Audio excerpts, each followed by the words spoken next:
Hello साथियों, स्वागत है आप सभी का मेरे YouTube channel CTET teaching point पर। आइए दोस्तों, आज आप लोगों के सामने मैंने पिछली कक्षा में बताया था कि आज का आप लोगों का पहला शिफ्ट का एग्जाम भी हो चुका है और जो अगला शिफ्ट होना है उनके लिए आज आपका एडमिट कार्ड भी जारी कर दिया गया है। तो आइए मैं आपको बता दूं कि आज की जो आपकी कक्षा है, आपकी जो पिछली मैराथन कक्षा मिली थी वो संपूर्ण पेडागोजी के साथ साथ आपका पूरा NCF और NEP को कवर किया था। आज मैं आप लोगों के सामने CDP, याद रखिएगा, आज मैं आप लोगों के सामने CDP से रिलेटेड और जितने भी आपके पेडागोजी हैं ऑल पेपर्स के, उन सब के लिए मैं आज एक रामबाण तैयार करके क्लास आपके सामने लाया हूं, जो आपके सभी पेपर्स के पेडागोजी को आपका बिल्कुल ही आसानी के साथ आपको सॉल्व करने में आपका बहुत सहायता करेगा। तो आइए एक एक करके हम लोग सबसे पहले जानते हैं CDP के बारे में। कुछ हमारे महत्वपूर्ण वैज्ञानिक हैं, मनोवैज्ञानिक है, जैसे आपको बता दूं जीन पियाजे और वाइगोत्स्की और कोहलबर्ग। इन सब से रिलेटेड जितने भी इंपॉर्टेंट पॉइंट है वो आज मैं आप लोगों के सामने बिल्कुल क्लियर करके आज मैं बताना चाहूंगा। और वो इसलिए कि आपका जीन पियाजे और वाइगोत्स्की और कोहलबर्ग से रिलेटेड हर वर्ष सीटेट प्रश्न पूछती है और इस वर्ष भी अवश्य पूछेगी। तो आपका जितना भी इंपॉर्टेंट पॉइंट है इस वर्ष के लिए उन सबको आज मैं कवर किया हूं। एक एक करके आज हम लोग जानते हैं कि वो क्या क्या है। सबसे पहले हम लोग जानते हैं कि जीन पियाजे द्वारा वर्णित विकासात्मक सिद्धांत को, यानी विकासात्मक अवस्था जो है उनके और उनसे संबंधित जो बातें हैं उनको मैं बताऊंगा कि उन्होंने अपने विकास, संज्ञानात्मक विकास को कितनी अवस्था में बांटा है और कौन कौन सी अवस्था उन्हें क्या कहती है। तो आइए एक एक करके हम लोग जानते हैं। सबसे पहले हम लोग जानेंगे संवेदी पेशी अवस्था। जो संज्ञानात्मक विकास है इसका जीन पियाजे जी का, उनका सबसे पहला है संवेदी पेशी अवस्था। इसको हम लोग जानते हैं। कहता है संवेदी पेशी अवस्था ये कितना से कितना होता है, याद रखिएगा 0 से 2 वर्ष आपका क्या होता है, संवेदी पेशी अवस्था होता है। आपसे डायरेक्टली पूछ लिया जाता है कि बताइए संवेदी, जीन पियाजे के अनुसार संज्ञानात्मक विकास की जो अवस्था है संवेदी पेशी अवस्था, उनको उन्होंने कितना वर्ष तक रखा है, कितना से कितना वर्ष तक बताया है। तो याद रखिएगा डायरेक्ट भी आपसे पूछा जा सकता है। तो याद रखिएगा 0 से 2 वर्ष से संज्ञानात्मक विकास का जो संवेदी पेशी अवस्था है उनका 0 से 2 वर्ष होता है। अब हम लोग जानते हैं संज्ञानात्मक विकास में जीन पियाजे ने बच्चों को किस किस अवधारणाओं को बताया। कहता है कि मूल व्यवहार का आरंभ, अर्थात उसकी जो व्यक्तिगत जिंदगी होती है बालक की, बालकों के व्यक्तिगत जो उनके अनुभव होते हैं, कहता है कि मूल व्यवहार का वो आरंभ कर देता है और अपने व्यवहार से दूसरों के प्रति अपना व्यवहार कैसा रखना है, इन सब बातों की उनके अंदर क्या आ जाती है, क्षमता आ जाती है। और दूसरा है पूर्व शाब्दिक, अर्थात नई चीजों को देखकर पूर्व ज्ञान से उसको जोड़ना। अर्थात मैं बता दूं, एक बालक है वो देखता है एक कुत्ते को, किसे देखता है, याद रखिएगा एक कुत्ता को वो देखता है। और वो कुत्ते को क्या देखता है कि कुत्ते की 2 कानें हैं और 2 आंखें हैं और उसके 4 पैरें होती है। और उसी कुछ समय के बाद बच्चे पूछते हैं माता पिता से ये क्या है, तो माता पिता उसे बताते हैं कि कुत्ता है। और उसी क्षण कुछ समय के बाद बच्चे वहीं पर देखते हैं किसे, तो मान के चलिए गाय को देखता है। किसको देखता है, गाय को देखता है। बच्चे उसको देखते हैं कि इसके भी वही 4 पैर है, 2 कानें हैं और 2 आंखें हैं। और बच्चे उसको सोचने लगते हैं कि ये भी हो सकता है कि कुत्ता ही हो। लेकिन बच्चे के अंदर में उन दोनों के प्रति विभेदीकरण की क्षमता इस समय में 0 से 2 वर्ष में जागृत नहीं होती है। वो सिर्फ चीजों को देखकर अनुभव करने लगता है और पूर्व ज्ञान से जोड़ने लगता है, उसमें वो फर्क महसूस नहीं कर सकता है। अब मैं दूसरा आपको बता दूं, दूसरा इसका है पूर्व संक्रियात्मक अवस्था, जो 2 से कितना होता है, 2 से 7 वर्ष होता है। याद रखिएगा पियाजे के अनुसार उनकी जो संज्ञानात्मक अवस्था है उनको 4 भागों में उन्होंने बांटा है और वो 4 में से एक है, दूसरा है उसका पूर्व संक्रियात्मक अवस्था, जिसे उन्होंने 2 से 7 वर्ष में बांटा है। अब हम लोग जानते हैं कि पूर्व संक्रियात्मक अवस्था में बालक क्या करता है, तो कहता है कि नकल करने की प्रवृत्ति। याद रखिएगा मैं आपको कुछ टैग वर्ड बताऊंगा अभी कि नकल करने की प्रवृत्ति और क्या बच्चों के अंदर में क्या हो जाती है, किसी चीज को नकल करने की प्रवृत्ति, नकल करने की क्षमता जागृत हो जाती है। और तार्किक कल्पना और अहम केंद्रित, याद रखिएगा ये 2 अलग शब्द हैं, तार्किक कल्पना तार्किक मतलब होता है सोचना, चिंतन। बालक के अंदर, जब बालक 2 से 7 वर्ष होता है उस वक्त बालक क्या हो जाता है, उसके अंदर तार्किक करने की, सोचने की, नई नई कल्पना करने की उसके अंदर क्षमता आ जाती है। और दूसरा चीज उसके अंदर क्या आ जाता है, अहम केंद्रित हो जाता है। अब बता दूं क्या, 2 से 7 वर्ष के जो बालक होते हैं वो अपने आप में हमेशा ऐसा महसूस करता है कि जो हम जानते हैं वो कोई नहीं जानता, जो मैं बोल रहा हूं वो सबसे अच्छा बोल रहा हूं, और जो मैं कर रहा हूं सबसे अच्छा कर रहा हूं।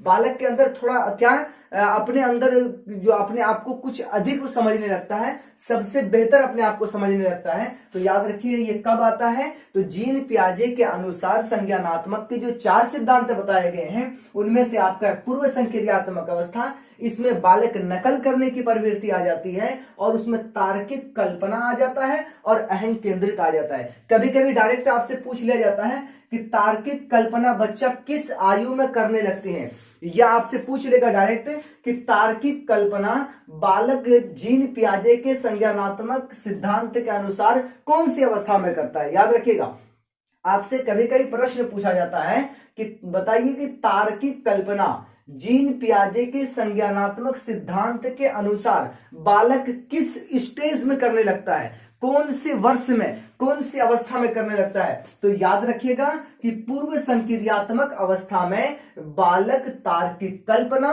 और क्या कहता है, नकल करने की प्रवृत्ति और उसके बाद अहम केंद्रित की भावना जागृत हो जाती है। अब उसके बाद हम लोग तीसरा जानते हैं उसका कि ठोस संक्रियात्मक अवस्था, जो कि कितना होता है, तो 7 से 11 वर्ष होता है। याद रखिएगा कि ठोस संक्रियात्मक अवस्था 7 से 11 वर्ष होता है। अब हम लोग जानते हैं कि इसमें उनकी क्या क्या अवधारणाएं होती है। तो याद रखिएगा, व्याख्या या स्पष्टीकरण, अर्थात बच्चे किसी चीज को, किसी टॉपिक ही आप ले लीजिए, किसी भी चीज को व्याख्या करने लगता है, उनके बारे में अपना चिंतन करने लगता है। बच्चा उसे अपने अलग अलग क्या बोलते हैं सिद्धांतों के साथ उसे समझने लगता है, जो आप उसको बोलते हैं स्पष्टीकरण, अर्थात वो व्याख्यान विधि के द्वारा किसी चीज को स्पष्ट करने लगता है। और कहता है कि संरक्षण वो परीक्षण, संरक्षण वो परीक्षण, क्रमबद्धता करना, वर्गीकरण करना,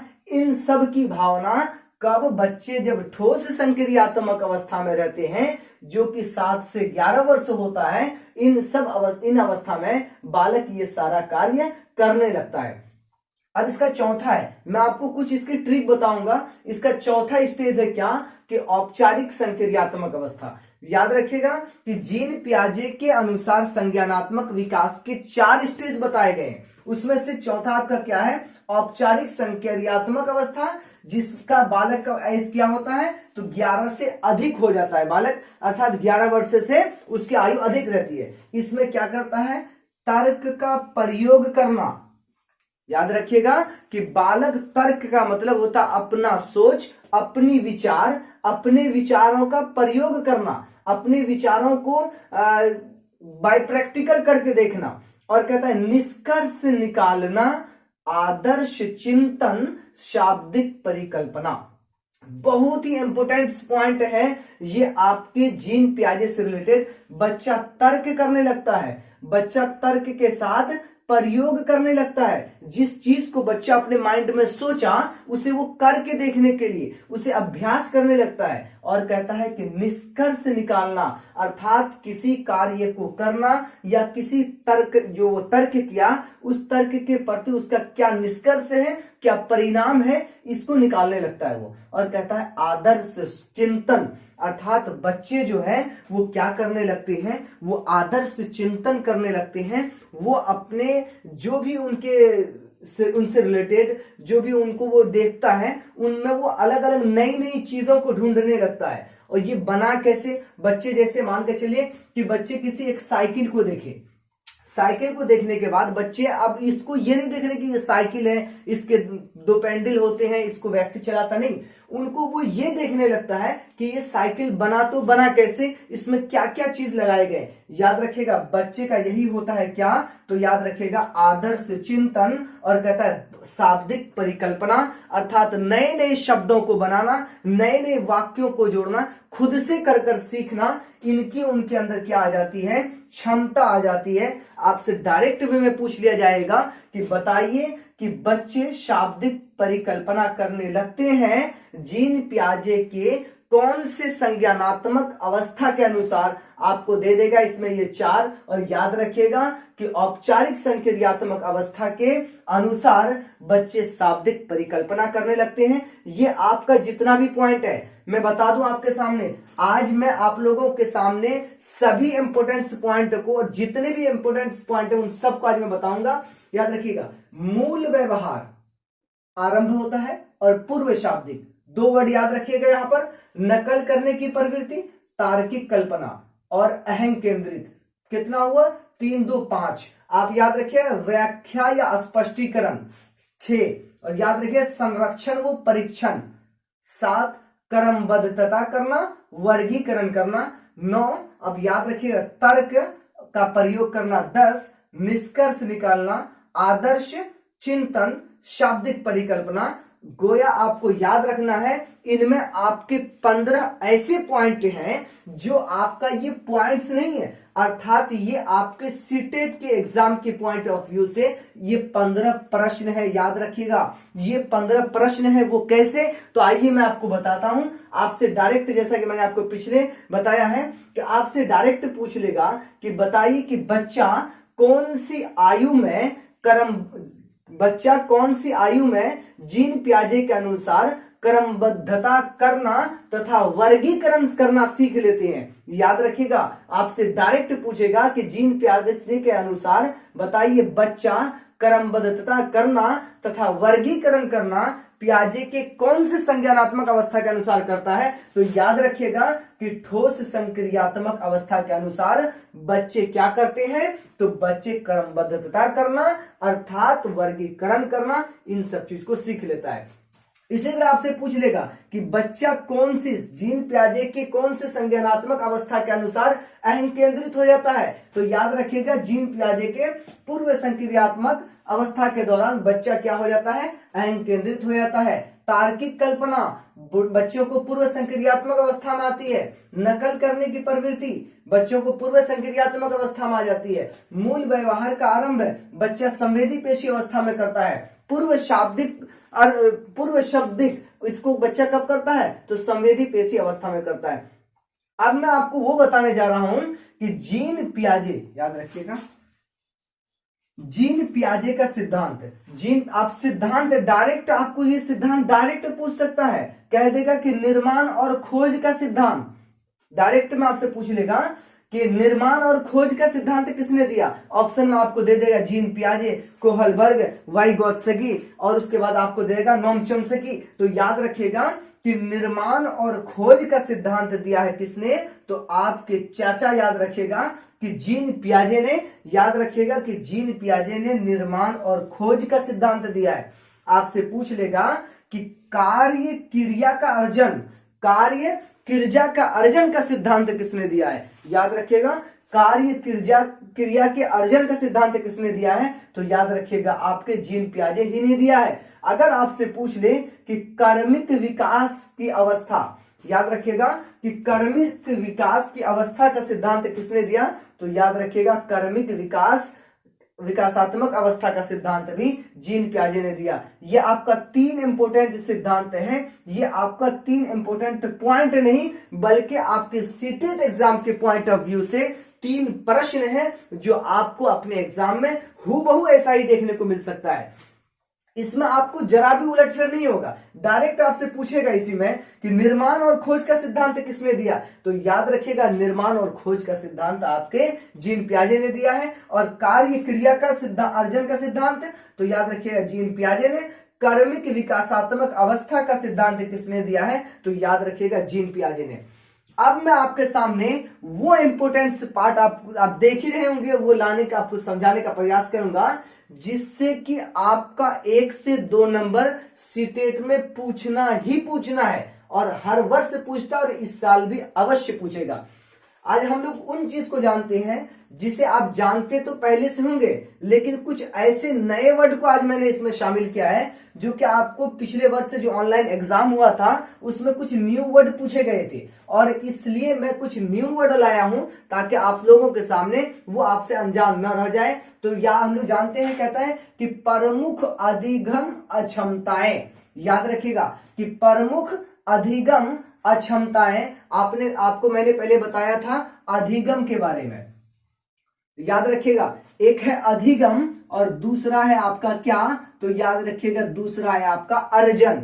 एक है क्या, अधिगम, और दूसरा है अर्जन। तो बच्चों के प्रमुख अधिगम अक्षमताएं, अर्थात बच्चों को अधिगम में क्या क्या अक्षमताएं आती हैं, क्या क्या कारण है और कौन कौन सी बीमारियों के कारण बच्चे अधिगम पूर्णतः रूप से नहीं कर पाते हैं, इसको हम लोग जानेंगे। तो इससे पहले हम लोग जान लेते हैं कि अर्जन मैंने आपको पिछली कक्षा में बताया था और आपको हो सकता है कि पूरी तरीके से समझ ना आए, तो फिर एक बारी बता दूं। मैं इसलिए इसको बताना चाहता हूं क्योंकि आपका अधिगम और अर्जन से एक प्रश्न तो पूछना ही पूछना है, और हर शिफ्ट में पूछा गया है और हर वर्ष से पूछा गया है, इस वर्ष भी पूछा जाएगा। अधिगम किसे कहते हैं, याद रखिए कि ऐसी जिसे सीखने के लिए, याद रखिए जिसे सीखने के लिए, या आप कोई भाषा सीखना चाहते हैं, जिसे सीखने के लिए आपको कई संसाधनों की आवश्यकता पड़ती हो। जैसे बता दूं, एक बच्चा है हिंदी भाषा बोलने वाला और वो सीखना क्या चाहता है, और उसके परिवेश में बोला जाता है हिंदी भाषा, और वो सीखना चाहता है इंग्लिश भाषा, तो उसे अंग्रेजी परिवेश में रखना होगा, और वहां पर भी नहीं तो उसे एक स्कूली व्यवस्था से जोड़नी होगी। जब स्कूली व्यवस्था से उस बच्चे को हम जोड़ेंगे, वहां पर उसे कौन मिलेगा, तो स्कूल का वातावरण मिलेगा, और वहां पर मिलेगा क्या, तो उसे कुछ पाठ्य पुस्तक मिलेगी, और उसे मिलेगा वहां पर क्या, तो मिलेगा वहां मार्गदर्शन के लिए टीचर, और मिलेगा क्या, तो वहां पर मिलेगा अलग अलग प्रकार के अनुभव। कहने का मतलब जब बच्चा या कोई भी व्यक्ति किसी चीज वस्तु को सीखने के लिए उसे अलग अलग प्रकार के संसाधनों की आवश्यकता पड़ती है, अलग अलग प्रकार की वस्तुओं की आवश्यकता पड़ती है। तो याद रखिएगा कि इस तरीके से सीखा जाने वाला जो भी आपका भाषा होगा वो आपका कहलाएगा अधिगम। याद रखिएगा, जिसे सीखने के लिए हमें कई संसाधनों की आवश्यकता होती है उसे कहते हैं हम अधिगम, और जिसे सीखने के लिए हमें कोई संसाधन की आवश्यकता नहीं होती उसे हम कहते हैं अर्जन। बच्चा अर्जन करता है कब, जन्म के बाद से ही। जैसे मैं आपको बता दूं कि बच्चे अपने परिवेश में रहते हैं, अपने माता पिता अपने परिवार के साथ रहते हैं, उनके माता पिता और उनके परिवार जो उसकी भाषा होती है उनको बोलते हैं, तो बच्चे सुनकर उस भाषा का अनुकरण करने लगते हैं। बच्चे उस भाषा का क्या करने लगते हैं, अनुकरण करने लगते हैं, नकल करने लगते हैं। अर्थात बच्चे को अपने घर की भाषा सीखने में किसी दूसरे संसाधन की आवश्यकता नहीं हुई, वो आसानी से उसे पूर्णतः रूप से सीख गया। तो इस प्रकार का भाषा, इस प्रकार का शिक्षा कहलाएगा आपका क्या, तो याद रखिएगा कहलाएगा आपका अर्जन। उम्मीद कि आपको अधिगम और अर्जन में अच्छे तरीके से अंतर समझ में आ गया होगा, और आपसे 1 से 2 नंबर भाषा अर्जन और भाषा अधिगम से प्रश्न पूछा जाता है, और इस वर्ष भी पूछा जाएगा। चलिए अब इसके बाद हम लोग बात कर लेते हैं कि प्रमुख अधिगम अक्षमताएं, बच्चे को कौन कौन सी ऐसी विकार होती है जिसकी वजह से बच्चे उस कार्य को नहीं कर पाते हैं। तो याद रखिएगा ये एक प्रकार की क्या है, तो याद रखिए ये एक प्रकार की है बिफोर बीमारी। याद रखिएगा, आप सबसे पहले हम लोग बात कर लेते हैं किसकी, डिसकैलकुलिया। याद रखिएगा सबसे पहले क्या आपके सामने, डिसकैलकुलिया। जब बालक में डिसकैलकुलिया का आप जब पाया जाएगा तो बालक में होगा क्या, उसमें होगा गणना का विकार, अर्थात गिनती करना, अर्थात वो किसी चीज को एक जगह जोड़ नहीं पाएगा, गणना नहीं कर पाएगा। आपसे पूछ लिया जाता है डायरेक्ट प्रश्न कि डिसकैलकुलिया में बालक में क्या होता है, आपसे पूछ लेगा कि बालक में डिस्कैलकुलिया से क्या होता है, आपको ऑप्शन ये 4 दे देगा। तो याद रखिएगा, बालक में पाया जाए डिस्कैलकुलिया तो उसमें होगा क्या, तो होगा गन्ना का विकार। अगर आपसे पूछ ले कि बताइए बालक में हो डिस्ग्राफिया तो बालक में होगा क्या, तो उसको होगा लेखन में विकार। लेखन का विकार का मतलब हुआ बच्चे को हम लिखने बोलेंगे क, वो लिखेगा क्या, क को उसे सुन नहीं पाया, वो लिखा क्या, तो उसको लिख दिया ख, क्योंकि सेम उसको आवाज लगा। और बच्चे को हम लिखाए क्या, लिखो बेटा ज, और वो लिखेगा क्या, झ। जब बालक के अंदर अगर कह दे कि एक बालक है उसे लिखने में कठिनाई हो रहा है, तो बताइए कि वो किस बीमारी से ग्रस्त है। ऑप्शन दे देगा आपको डिस्कैलकुलिया या डिस्ग्राफिया या डिसलेक्सिया या डिस्प्रैक्सिया। तो याद रखिएगा कि इनसे आपको 2 तरीके से प्रश्न बनता है। पहला पूछेगा कि बालक में डिस्ग्राफिया पाया जाता है, तो बताइए किस चीज का विकार है उसके अंदर, लेखन, पठन या गणना या गति कौशल। तो याद रखिएगा बालक में है लेखन विकार। आपसे इसको उलट के क्वेश्चन कैसे पूछेगा, पूछेगा कि बालक किसी चीज को लिखने में उसे कठिनाई हो रही है, तो बताइए वो किस बीमारी से ग्रस्त है। तो याद रखेगा कि बालक डिस्ग्राफिया बीमारी से ग्रस्त है, जिसके कारण उसे लिखने में विकार हो रहा है। विकार का मतलब कठिनाई, परेशानी। चलिए अब इसके बाद हम लोग नया जानते हैं। ये तो आप लोग जानते ही होंगे कि ये आपका डिसलेक्सिया। याद रखिए डिसलेक्सिया जो आपका एक तरीके का विकार, इसमें क्या होता है, तो इसमें होता है पठन विकार। जिस बच्चे के अंदर डिसलेक्सिया पाई जाए उसे पढ़ने में होगा क्या, विकार। वो क्या करेगा, वो पढ़ने में उसको कठिनाई होगा। इसमें आपको उलट के क्वेश्चन पूछेगा, एक बालक है जिसे पढ़ने में कठिनाई हो रही है, बताइए वो किस बीमारी से ग्रस्त है, तो वो है डिसलेक्सिया से। अब इसके बाद हम लोग बात कर लेते हैं डिस्प्रैक्सिया। किसकी बात कर लेते हैं, अब हम लोग बात कर लेते हैं डिस्प्रैक्सिया, जिसमें बालक के अंदर होता है किसका विकार, तो होता है गति कौशल का। गति कौशल का मतलब अर्थात मूवमेंट करना। क्या करना, मूवमेंट करना। किसी कार्य को करने के लिए वो क्या हमेशा जो है तैयार नहीं है, या उसका शारीरिक रूप से तैयार नहीं है। तो बच्चों के अंदर किसी भी गति का मतलब होता है किसी कार्य करना, मोमेंट करना या हरकतें करना, है ना। तो याद रखिएगा डिस्प्रैक्सिया में बच्चे गति कौशल का विकार का शिकार होते हैं, याद रखिएगा। अब इसके बाद हम लोग बात कर लेते हैं किसकी, तो डिस्फोरिया। याद रखिएगा डिस्फोरिया की बात कर लेते हैं। जो आपको ये डिसलेक्सिया आपको देखने को मिला होगा, डिस्ग्राफिया, डिस्कैलकुलिया आपको देखने को मिला होगा, लेकिन आपसे पूछ लिया जाएगा कि डिस्फोरिया कोई बालक क्या है, उदासीनता है। एक बालक है और उसमें उदासीनता पाई जाती है, तो बताइए वो बालक किस बीमारी से ग्रस्त है। तो याद रखिएगा कि वो बालक है आपका डिस्फोरिया बीमारी से ग्रस्त। और उदासीनता का मतलब हुआ कि बालक कक्षा में बैठा हुआ है या बालक कहीं और जगह है, ये बालक हो या बालिका हो, वो अपना किसी भी कार्य में रुचि नहीं ले रहा है, बिल्कुल उदास सा लग रहा है, वो किसी कार्य को नहीं कर रहा है सही से। तो उसके अंदर क्या पाया जा रहा है, तो याद रखिएगा उसके अंदर पाया जा रहा है तो डिस्फोरिया। अब इसके बाद हम लोग बात कर लेते हैं क्या, डिस्फोनिया की। किसकी बात कर लेते हैं, याद रखिएगा कि डिस्फोनिया की बात कर लेते हैं।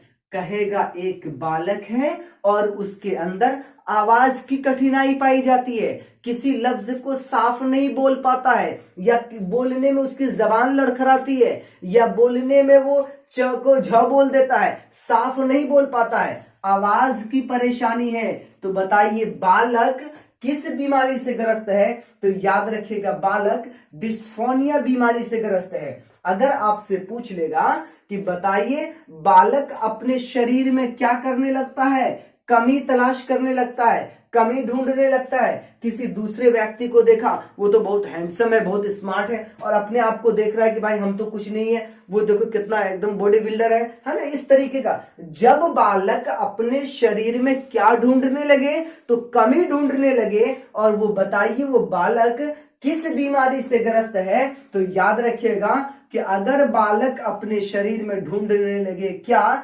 कमी और बालक है किस बीमारी से ग्रस्त, वो है आपका डिस्मोर्फिया बीमारी से ग्रस्त। अगर आपसे पूछ ले कि बच्चे के अंदर है क्या स्मृति विकार, बच्चे के अंदर है सोच की चिंतन का विकार, तो याद रखिएगा कि बच्चे हैं किससे, डिस्मेंटिया बीमारी से ग्रस्त हैं। अगर आपसे पूछ ले कि बच्चों में है क्या अवसाद का विकार, अर्थात किसी चीज को वो एब्जॉर्ब नहीं कर पा रहा है, जो चीज वो सीखा उसे वो अपने अंदर समाहित नहीं कर पा रहा है, अगर उसके अंदर ये चीज पाया जाए, अवसाद का मतलब कि जो मटेरियल उसे मिला है अपने अनुभव के जरिए या स्कूली वातावरण में या सामाजिक परिवेश में, उसे वो क्या नहीं कर पा रहा है, एब्जॉर्ब नहीं कर पा रहा है, तो कहेगा कि बताइए एक बालक है उसके अंदर पाया जा रहा है अवसाद का विकार, तो बताइए वो किस बीमारी से ग्रस्त है, तो याद रखिएगा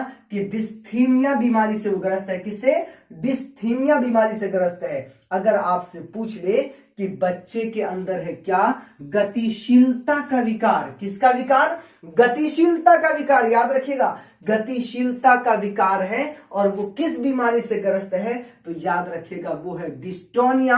गतिशीलता का मतलब हुआ कि बच्चे उसके अंदर आपको एक तरीके की बात कही, वो जा रहा है और जाने में बिल्कुल आसानी से वो चल रहा है, उसे जाना चाहिए फास्ट, लेकिन इस तरीके से चल रहा है बिल्कुल लग रहा है उसे चलने में चाहत ही नहीं है या वहां जाने में उसे रुचि नहीं है। इस तरीके के अगर विकार बालक में पाया जाए, याद रहे गतिशीलता का विकार, उसका कारण है बालक में है बीमारी क्या, तो डिस्टोनिया। अगर आपसे पूछ लिया जाए कि बताइए बच्चे में है क्या संप्रेषण का विकार, अर्थात मस्तिष्क का विकार, बच्चे क्या करते हैं, या तो कभी माइंड से बहुत उतावले हो जाते हैं या बहुत जल्द क्या हो जाते हैं, किसी चीज में गुस्सा हो जाता है, या बालक किसी चीज को आसानी से एब्जॉर्ब नहीं कर पाता है, आसानी से समझ में नहीं पाता है, तो याद रखिएगा बच्चे के अंदर क्या है, बच्चे के अंदर कौन सी बीमारी से वो ग्रस्त है, तो याद रखिएगा वो है डिस्फेजिया बीमारी से ग्रस्त। और जब बालक होगा डिस्फेजिया बीमारी से ग्रस्त, तो बालक में पाया जाएगा क्या, तो संप्रेषण का विकार। संप्रेषण का विकार होता है क्या, ये होता है मस्तिष्क से रिलेटेड, जिसमें बच्चे का मस्तिष्क उसके संतुलन में नहीं रहता, या बच्चे छोटी छोटी बातों में भी बहुत जल्द क्या हो जाते हैं, उतावले हो जाते हैं। इस तरीके का विकार मैं आपको बता दूं कि आपका इससे 1 से 2 प्रश्न पूछना ही पूछना है, आप इसे नोट कर लीजिएगा और इसे याद भी रखेंगे। अब हम लोग बात कर लेते हैं क्या, जो आपके लिए एक प्रश्न यहां से भी तैयार करेगा, कहता है अधिगम के दौरान बालक को अभिप्रेरित करने के तरीके। अगर कोई बालक आपका अधिगम अर्थात सीखने सिखाने में रुचि नहीं ले रहा है, तो उसे आप किस प्रकार अभिप्रेरित करोगे, अर्थात किस प्रकार आप उसे बताओगे ताकि वो शिक्षा या अधिगम के लिए क्या हो जाए, उतावला हो जाए, तैयार हो जाए और वो अधिगम को रुचि पूर्वक करने लगे। आप किस तरीके से इस तरीके की भावना उसके अंदर जागृत करोगे, तो आइए जानते हैं हम लोग एक एक करके। सबसे कहता है कि पूर्व ज्ञान से जोड़ना। जब बालक आप कक्षा में पढ़ा रहे हो और पढ़ाने के बाद अब बालक से पूछते हो बेटे बताओ कि अभी मैंने क्या पढ़ाया और आपको क्या समझ में आया, बालक उसे नहीं समझ पाया, बालक कुछ नहीं बोल पा रहा है, या बालिकाएं हो वो कुछ नहीं बोल पा रही है, तो आप उसे क्या करोगे, दंडित करोगे? नहीं, दंडित को आपका एनसीएफ एनईपी सब इसे धिक्कारता है, दंडित नहीं, बल्कि जब बालक आपके पाठ्य पुस्तक को नहीं समझ पाया, आपके विधि को नहीं समझ पाया, तो बालक को उठा के लाओ कहां, लाओ उसके परिवेश, लाओ उसके पूर्व ज्ञान। जब वो प्रथम बार स्कूल आया था, तो स्कूल आने के समय जो वो क्या क्या ज्ञान लेके आया था, उनको जो आपकी स्कूली भाषा है उसे सरल करके उसके पूर्व ज्ञान से जोड़ो, तब जाके बच्चे क्या होंगे, बच्चे उसको समझ पाएंगे। जब वो समझेंगे तो क्या करेंगे, लेंगे वो रुचि, जब लेंगे वो रुचि तो फिर करेंगे वो क्या, करेंगे वो रचना। याद रखिएगा, जब बच्चा किसी भी कार्य में लेता है रुचि, तो रुचि लेने के बाद वो करता है क्या, रचना करता है। आपको बता दूं, आपका एनसीएफ भी क्या कहता है कि बच्चे ज्ञान प्राप्त नहीं करते, बल्कि बच्चे क्या करते हैं, ज्ञान को करते हैं, ज्ञान का करते हैं रचना। याद रखिएगा, जब बच्चे को हम अच्छे तरीके से समझाएंगे और उसके पूर्व ज्ञान से जोड़ेंगे तो बच्चा क्या करने लगेगा, उसको समझेगा। जब वो समझेगा तो उससे वो लेगा रुचि, जब लेगा वो रुचि तो बच्चा करेगा रचना। किसका, तो ज्ञान का। अब इसके बाद हम लोग जानते हैं जिज्ञासा जागृत करना। जिज्ञासा, ये वर्ड याद रखिएगा, यह आपको आपके सीटेट में कई जगह देखने को मिलेगा। जिज्ञासा का मतलब होता है जानने की इच्छा, अर्थात जो बच्चा जानना नहीं चाह रहा है उसको आप जानने के लिए उसको क्या करोगे, सबसे पहले उसको करना है हमें जिज्ञासा जागृत करना है, अर्थात उसे जानने के लिए सबसे पहले प्रोत्साहित करना है। अर्थात जब बच्चा कक्षा में नहीं सीख रहा तो उसे अलग अलग विधि द्वारा सबसे पहले उसे हम सीखने के लिए अभी प्रेरित करें। और दूसरा याद रखिएगा कि बालक के रुचि को वरीयता देकर, अर्थात हम गए पढ़ाने के लिए, क्या पढ़ा रहे हैं, तो भैया हम पढ़ा रहे हैं वहां पर क्या, हिस्ट्री पढ़ा रहे हैं। सपोज दैट, मान लीजिए हम पढ़ाने गए बालक को क्या, हिस्ट्री, और बालक कक्षा में जाते ही वो हमें देख के सोचने लगा कि सर अभी बेकार आ गए, अभी हमें क्या पढ़ना था, मैथ पढ़ना था, और सर आगे भी हिस्ट्री पढ़ाने के लिए माथा चटेगा, है ना। तो जब बच्चा का आप रुचि देखें कि बच्चा अभी हमसे नहीं पढ़ना चाह रहा है, बच्चा अभी इस वक्त हिस्ट्री पढ़ना नहीं चाह रहा है, बच्चा अभी विज्ञान पढ़ना चाह रहा है, बच्चा अभी मैथ पढ़ना चाह रहा है, तो याद रखिए कि बच्चा के यानी बालक के रुचि को वरीयता दें, अर्थात बालक का जिसमें चाहत है उस वक्त उसे ही आप पढ़ाएं, न कि उसे आप बोझ बनाकर अरे बैठो तुम्हें पढ़ना होगा सोशल, इस तरीके की भावना नहीं, बल्कि बच्चे के रुचि के एतबार से आपको क्या करना है, उसे अभिप्रेरित करना है। याद रखिएगा। अब दूसरा है क्या, बच्चों को करना है प्रोत्साहन द्वारा। याद रखिएगा, ये प्रोत्साहन वर्ड आपको बहुत ही ज्यादा पेडागोजी में देखने को मिलेगा। याद रखिएगा, पूरे सीटेट में आपको 20 जगह देखने को मिल सकता है, 50 जगह भी मिल सकता है। ये पूरे आपका जितना भी पेडागोजी है ऑल पेपर्स का, उस सब जगह पर आपको मिलेगा प्रोत्साहन। और प्रोत्साहन आपका क्या होता है, तो याद रखिएगा प्रोत्साहन आपका होता है पॉजिटिव वर्ड। याद रखिएगा, और प्रोत्साहन जहां आपको देखने को मिले तो आपको तो पता ही है। अब इसके बाद हम लोग बात कर लेते हैं कक्षा में सकारात्मक वातावरण देकर।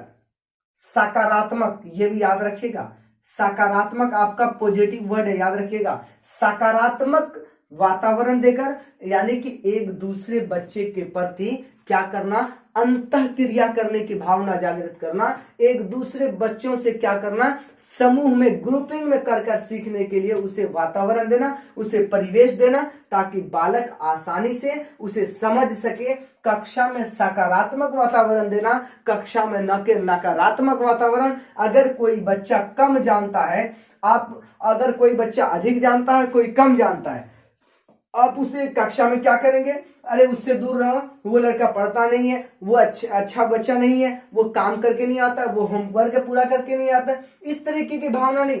वो अगर कोई बच्चा फर्स्ट डे कक्षा आया है और वो अपना होमवर्क नहीं करके आया, तो उसे आप डायरेक्ट क्या करेंगे, उसे आप ज्यादा हतोत्साहित नहीं करें।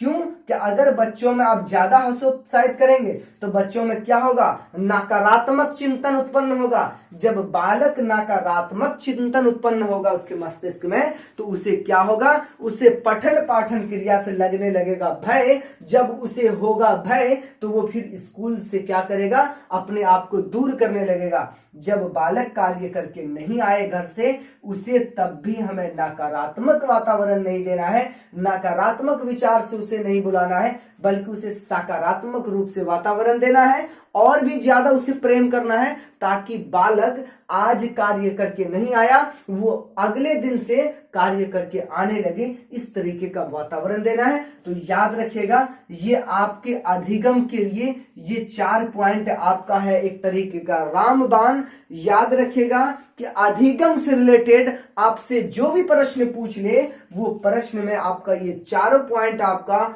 बहुत ही इंपॉर्टेंट है। और याद रखिएगा कि जिज्ञासा और आपका सकारात्मक बच्चों को कर कर सीखने के लिए बच्चों को प्रोत्साहित करना, बच्चों की रुचि को वरीयता देना, ये सारा पॉइंट आपके लिए पॉजिटिव पॉइंट है और आपका आंसर को छांटने में ये बहुत मदद करता है, जिसमें आपको बालक के प्रति नेगेटिव देखने को मिले, बालक को कहीं पर नकारात्मक वातावरण देने को आपको कहे, वो आंसर आपका होता है गलत। आप उससे बचिए और आपके लिए ये सब पॉइंट आपको आंसर को देखते ही साथ डायरेक्ट काटने का कार्य करेगा।